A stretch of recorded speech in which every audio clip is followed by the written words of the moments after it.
Dr. Martin Luther King, he got a scathing letter hinting that he should kill himself, that he should commit suicide, or the letter's author would reveal King's extramarital affairs. Well, now we know who wrote this anonymous letter, the FBI's then director, J. Edgar Hoover.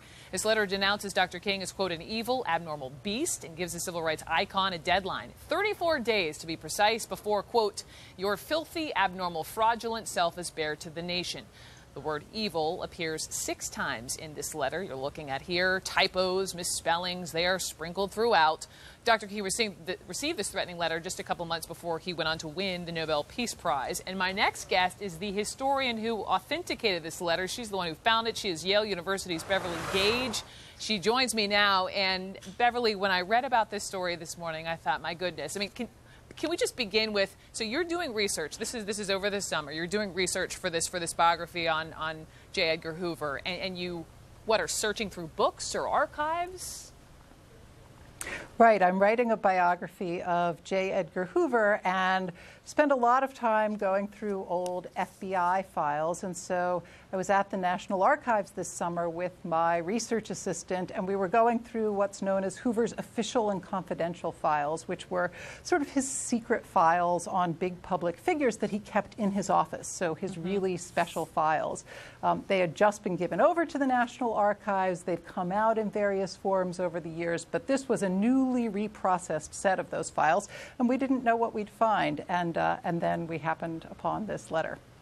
So you happened upon this letter. There had been different iterations of the letter that had been redacted, and this, as we can see, is clear as day. The misspellings, the talk of, you know, Dr. King's sex life, etc. I mean, when you've read the whole thing, what really is the thrust of it?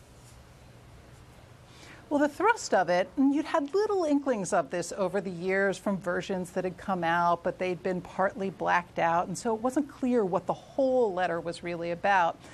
The gist of it is that it's an extremely threatening letter aimed at Dr. King that mostly goes into a lot of pretty graphic, accusatory language about his extramarital sexual activities and threatens him with exposure.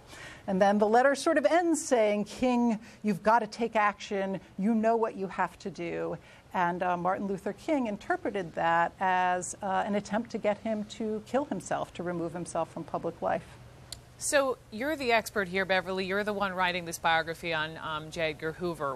Why was he writing this? Why was this message for Dr. King? Was it an issue of jealousy that he was this fast-rising, soon-to-be iconic man in the civil rights movement, or was he truly irked at his extracurricular activity?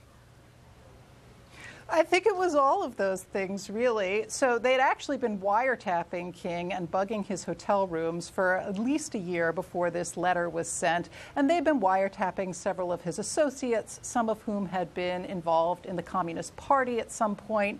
So Hoover, in particular, was not particularly fond of civil rights activists. He really wasn't fond of people who were palling around with communists.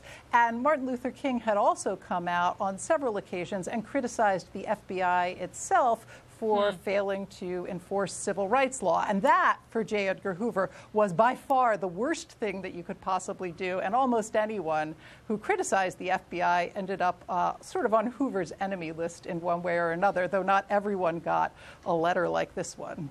Such a fascinating, bizarre piece of history. In the 60 seconds I have you write in the New York Times piece, this so-called suicide letter occupies a unique place in U.S. intelligence history, the most notorious and embarrassing example of Hoover's FBI run amok. And you mentioned how the current FBI director, James Comey, sitting on his desk in current day, actually has a copy of the King wiretap. Because why? Well, he views it, and I think rightly so, as a kind of cautionary note about how overconfidence in the intelligence agencies, a sense that you're fighting a righteous fight, might actually lead you in some pretty questionable directions sometimes. So I think it's a cautionary note for all of us, really.